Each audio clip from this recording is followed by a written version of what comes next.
Gagawa ko ngayon ng puto balanghoy. So, meron tayong kamuting kahoy or cassava. And then, meron tayong grated coconut or kinayod na niyog. And then, meron akong white sugar. Yan. Para sa ating puto balanghoy. Kanina, binutasan ko ito. Ayan. Para kapag i-steam ko yung cassava, madali lang siyang maluto. So, ito yung gagamitin ko mamaya pagka magluluto ako ng kamuting kahoy. And then, meron din akong maliliit dito. Binutasan ko na rin itong maliliit na ganito. Ayan. So, binutasan ko na rin 4 na piraso.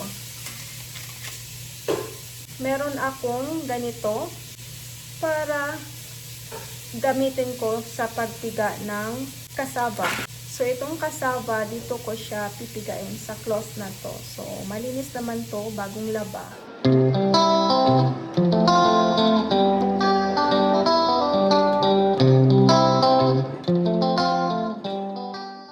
450 grams lang to. So, konti lang yan. Anyway, ako lang naman kakain. Not sure if kakain yung asawa ko kasi hindi naman siya sanay ng mga ganitong pagkain Pinoy or Pinoy snacks.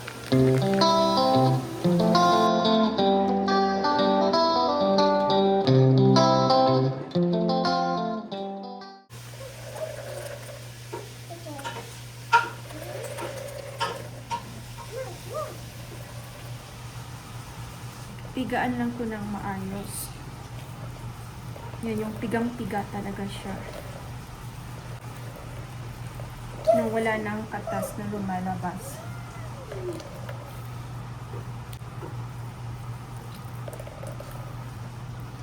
So, since malayo pa sa Pinas, dito tayo sa Vegas, so nagki-crave tayo ng Pinoy snack or pagkain Pinoy.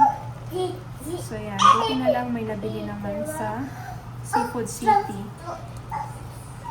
Kinayod na kamuting kahoy. So, meron na siyang kamuting kahoy na naka-ready na lutuin.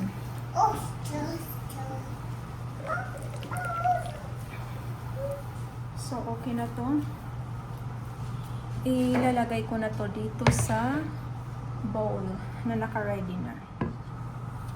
So, ilagay na natin yung cassava dito. And then, hiwalay lang natin siya.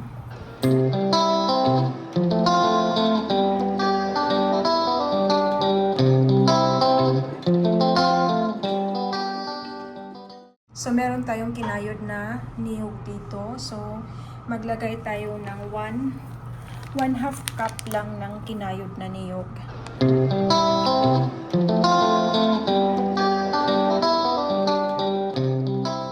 So, ito na yung kinayod na niyog. 1/2 cup lang ang ilalagay ko dito sa cassava or ihahalo ko dito sa cassava. And then, meron tayong white sugar. So, maglagay ako dito ng 1/2 cup. Kasi ayoko yung sobrang tamis naman.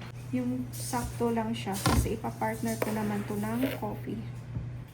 So, ito na yung 1/2 cup of white sugar. Wala akong brown sugar. Kaya ito yung gamit ko. White sugar. And then, isipan kong maglagay ng konting asin para mag-mix yung tamis at konting maalat-alat. Maalat-alat konti. So, maglagay ako ng konting salt. Optional lang naman ito kapag gusto nyo nang lagyan ng salt o di kaya huwag na. Sa akin kasi, hindi ako masyadong mahilig sa matamis. So, lagyan ko ng konting salt lang. Ayan. And then, i-mix na natin yung cassava. Malinis naman yung kamay ko. Ayan. Ayoko maglagay ng bukayo na may feeling na bukayo kasi natatamisan ako nun. Kaya plain lang tong puto balanghoy. Ayan. Imimix lang ng maayos. Ayusin lang pag-mix para wala yung parang buo-buo. So, meron na dito yung konting salt, sugar, white sugar yung gamit ko, 1/2 cup, and then 1/2 cup ng grated coconut or kinayod na niyog. So, ilagay ko na dito yung cassava.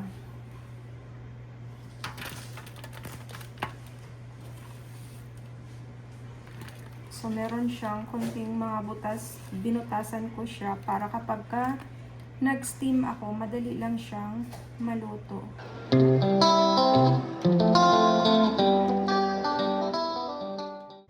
Then, dito naman, lagyan din natin. Hindi ko siya diniin.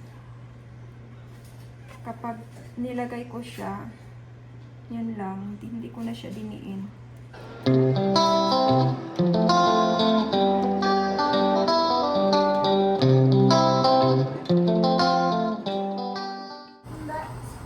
So, meron na tayong tubig dito, nilagyan ko na, and then nilagyan ko ng ganito para mamaya kapag nag-steam ako, may malagyan ako mamaya. Pakuluan lang muna natin ito bago i-steam yung cassava. So, takpan ko lang ito and antayin kong kumulo.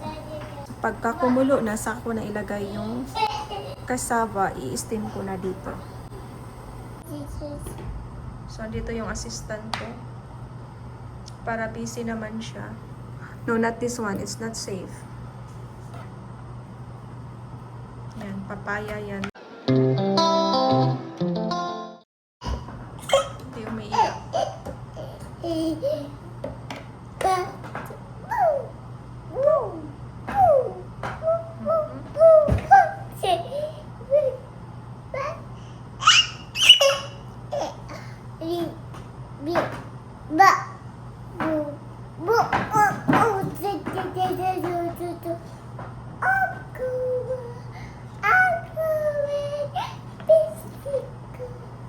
Mayabo na. So, nilagay ko na dito yung cassava, yung mga maliliit. 4 na piraso to. Yan. Para ready na siyang i-steam pagka kumukulo na yung tubig. So, kumukulo na yung tubig. Ilagay na natin yung cassava. I-steam na natin. So, first, ito yung ilalagay ko muna. Ayan. And then, sa ibabaw, ilagay ko ito. And then, takpan natin. Tignan natin mamaya, 30 minutes kapag luto na yung cassava o di kaya more than 30 minutes.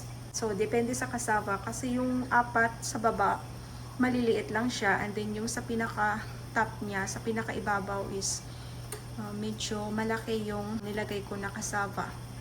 So, yan lang. Balikan natin mamaya. I-check natin kung luto na ba.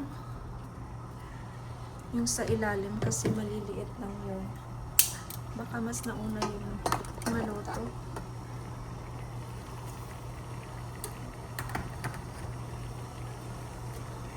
Parang hindi pa siya ganun ka luto. Ako ang i-check kung luto na ba siya.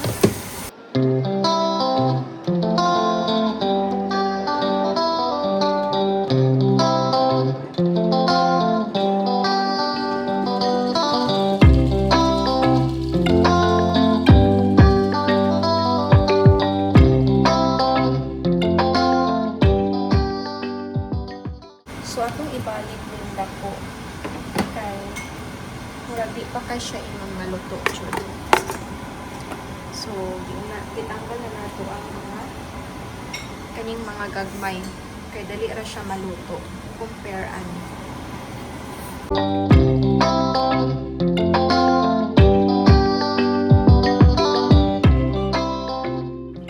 So, luto na ang ato ang puto balanghoy. So, i-transfer na nato sa plate. So, white lang siya. White sugar man siya. So, wala siya color. Kumbaga, kay ako ang gamit is white sugar and then wala na sab na ko butangi o bukayo.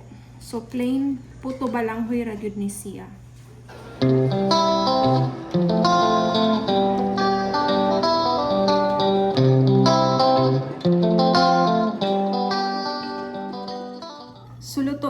ato ang puto balanghoy. So plain puto balanghoy lang siya. Ang gibutang nako is white sugar, so munang puti. Wala na ko butangi og bukayo kay di ko gana ng tamis ra pud kaayo. So ganahan ko plain puto balanghoy lang, and gibutangan ako siya og gamayng sugar, white sugar ang akong gibutang, gamayng salt para mag-mix ang tamis og medyo parat-parat gamay, and then kinayod na niyo cassava. So upat lang siya, cassava, kinayod na niyog or grated na coconut, and salt and white sugar. So mo na ni ang puto balanghoy, and then kani siya katong upat ka buok. Mga una ta ninyo, perfect ni siya partner sa kape.